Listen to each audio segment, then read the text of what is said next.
All right, guys, so you see my truck here. I got my machine loaded up on the back of it. It's my Trailblazer. I've got a portable air compressor in here. And on the other end of it is a carbon arc gouger. So this is Christian Buhner from Landshapers Incorporated. And this piece right here, which had a hydraulic ram connected to it that operated a thumb, if you will, that allows it to come down and grasp stuff, is being taken off. So what we have to do is to remove the welds. And the idea is to do it without destroying either of the two parts. So on the other end is a carbon arc gouger. This is my gouging torch. Try to get where we got good light. Basically, it looks like a large stick lead. There's a little button on here that turns the air on and off. Okay, and then there's holes in here. So the carbon itself will go in that lead, and then the air will blow the parts away. And I'll turn the camera around and let you see. All right, so basically what we've got is this is a carbon. This is a 3/16 diameter carbon. It's on the small side. I'm using it to remove welds, so this carbon wants to go in and just take out the weld that's actually there. I have to be able to take it out without gouging into this or the machine excessively. And what I'm looking to do is I'm looking to find that line. So you can see in here between the welds there's a line, a gap, and I'm searching for the bottom of that when I'm actually doing the gouging. The carbon goes in the tongs, and essentially there's an upside and a bottom side to the tongs. And if you look carefully here, if you can get a shot of this, there's holes in the tongs, and that's where the air comes out. So while I'm gouging, those holes need to be on the bottom side. If I were to try to gouge this way, the carbon would still melt the material, but the air would blow above it. And the air needs to blow under to scoop the weld out, okay? So essentially the holes need to be on the bottom. And that should have been, clear from the previous videos. The intention of this is just to show you it in action, give you an idea as to some of the work that I do occasionally on the weekends, and,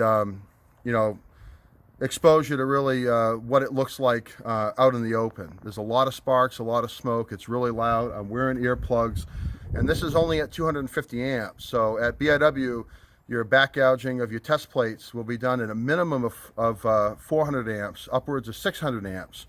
So it's dangerous. I should be wearing a respirator. I'm not, because I'm outdoors and the breeze is blowing, but the carbon also produces a lot of smoke, and it's essentially graphite being, distributed into the air like dust.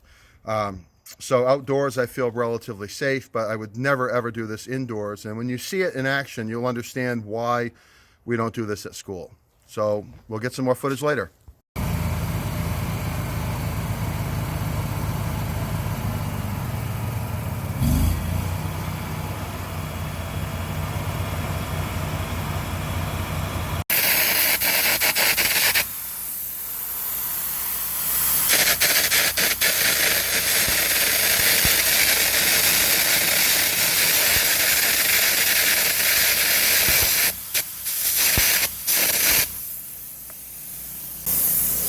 So I got a little bit of the line right there.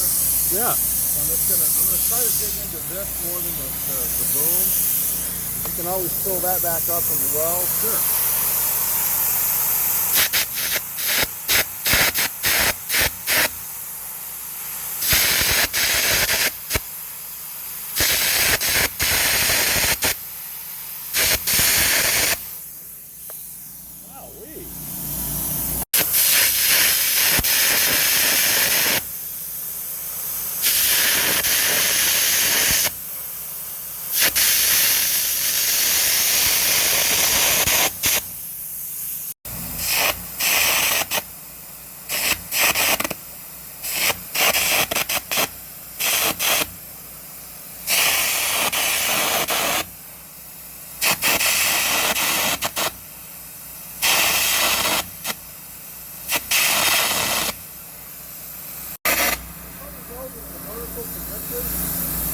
So there's a lot of penetration. I gotta dig in. Which means that when they roll it back on, they're basically filling the double. Oh, that's what I mean.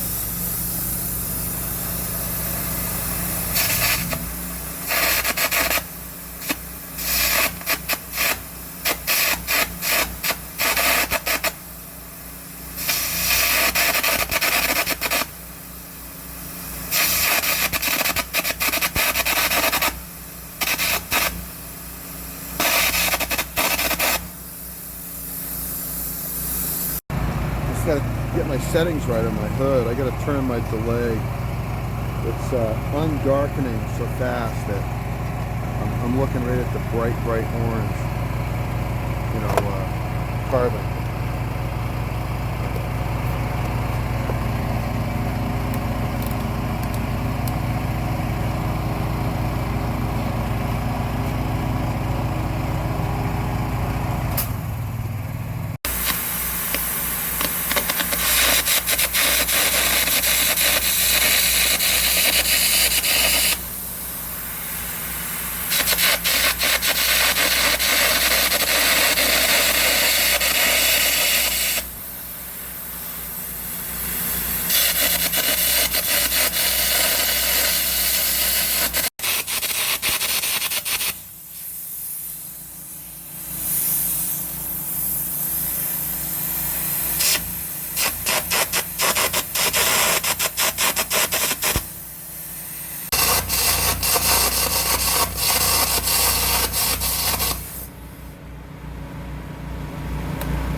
Bottom straight. I don't know why I had such a hard time. I couldn't see the line on this side. Must have been clamped wicked tight when they welded it. So this is all loose now. Unreal. When we're done, you'll have to just grind up the scars. Yeah. There might still be scars in it, but I don't think they'd be worth.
All right, so here's the piece. It's been removed. And again, the object is to try to remove the weld without getting into the part. Depending upon how the part is fit or how much penetration you have, you might have to dig into it a little bit. I tried as much as possible to save the excavator boom. There's a little bit of penetration, some scars in here. May have to be cleaned up, but probably not in all reality, given the location of them and the depth. They're not sharp, so they don't tend to cause cracks. As you can see, whoever did the welding had made no attempt to clean the paint off the part before they welded it. which explains the pinholes and Swiss cheese I found inside the welds. They'd have been better off to have done that. I would say that's probably more danger. You can see the carbon stuck in there from the gouger. That's from the bad stuff in the weld. But all in all, that's gouging. And in terms of taking stuff apart, that's what we do with it.